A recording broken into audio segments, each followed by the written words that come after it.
জল, স্থল এবং অন্তরিক্ষে বহিঃশত্রুর আঘাত মোকাবিলায় সর্বদা প্রস্তুত বাংলাদেশ বিমান বাহিনী। দেশের যে কোনো প্রয়োজনে তৎপর এই বাহিনীর অনুষ্ঠিত হল শীতকালীন গোলাবর্ষণ মহড়া। টাঙ্গাইলের মধুপুর উপজেলার রসুলপুর বিমান বাহিনীর ফায়ারিং রেঞ্জে জমকালো এক আয়োজনে এই মহড়া অনুষ্ঠিত হয়। মহড়ার শুরুতে দেখানো হয় দুর্ঘটনা কবলিত পাইলটকে উদ্ধারে কমান্ডো অভিযান। এতে অংশ নেয় দুটি যুদ্ধ হেলিকপ্টার ও একটি রেস্কিউ হেলিকপ্টার। পাশাপাশি F-7 BGI ও MiG-29 সহ 5টি যুদ্ধ বিমানও মহড়ায় অংশ নেয়। গোলাবর্ষণ ও রকেট নিক্ষেপ সহ প্রদর্শন করা হয় নানা রণকৌশল। আমরা আমাদের বিমান বাহিনীর যেসব সক্ষমতা আছে সেগুলি প্রদর্শন করেছি।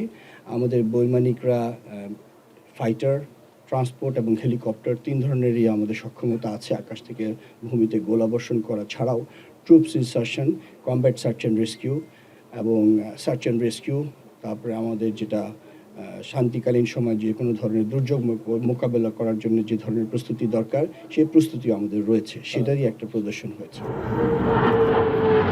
21 শতকের বৈশ্বিক চ্যালেঞ্জ মোকাবিলায় বিমান বাহিনীকে অন্তর্বর্তী সরকারের মাধ্যমে 5ম জেনারেশনে উন্নীত করার লক্ষ্যে বিমান বাহিনী কাজ করছে বলে জানান বাহিনী প্রধান air chief marshal Hasan Mahmud খান।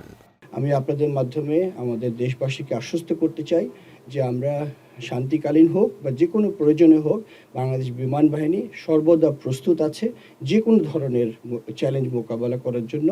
এবং এই 21 শতকের যে স্পেশাল চ্যালেঞ্জগুলি সামনে আসছে, বৈশ্বিক চ্যালেঞ্জগুলি, এই ধরনের পরিস্থিতি মোকাবেলা করার জন্যে আমরা প্রস্তুতি নিচ্ছি।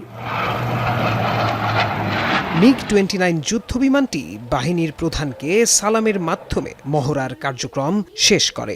অনুষ্ঠানে সেনাবাহিনী, নৌবাহিনী, বিমান বাহিনী এবং বিভিন্ন মন্ত্রণালয় ও প্রশাসনের উচ্চ পদস্থ কর্মকর্তারা উপস্থিত ছিলেন। এখন টাঙ্গাইল।